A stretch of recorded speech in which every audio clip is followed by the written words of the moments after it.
Welcome back to The Full View. Tunisian Foreign Minister Nabil Ammar has commended South Africa during his meeting with International Relations Minister Dr. Naledi Pandor for playing a pivotal role on the global stage, including advocating for world peace. Dr. Pandor has been hosting Ammar in Pretoria. The two countries share common positions on many issues and are rekindling political and trade relations.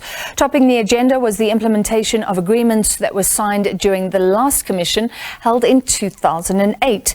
Pandor says the two countries both support efforts by UN member countries to build a fair and just world. Trade and investment was also on the table, as was Western Sahara, Palestine's quest for freedom, and the reform of the UN Security Council.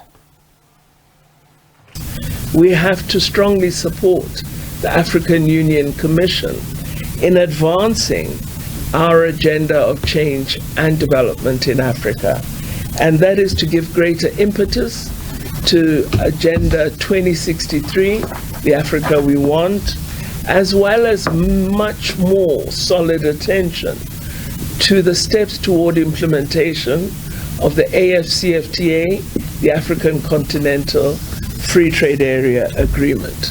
In agreeing on the AfCFTA, we stressed that what we wish to see is the increase of productive capacity on the African continent. We wish to beneficiate our minerals. We want to increase food security with agricultural production happening on the African continent. We want to build new enterprises.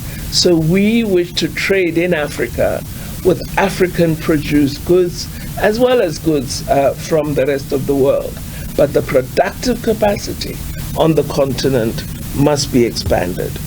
We touched upon bilateral relations to reinvigorate it, particularly after this period of COVID that made the exchange of contacts and visits more problematic. But now we want to boost and to reinvigorate our bilateral relations at all levels and in all domains possible. We enjoy extremely good basis for our bilateral cooperation, since our political relations are extremely good, excellent, solid, historical, no doubt about that. Now we have the responsibility to complete them and to solidify them by increasing our bilateral cooperation, trade, partnership, investment in all the field possible. And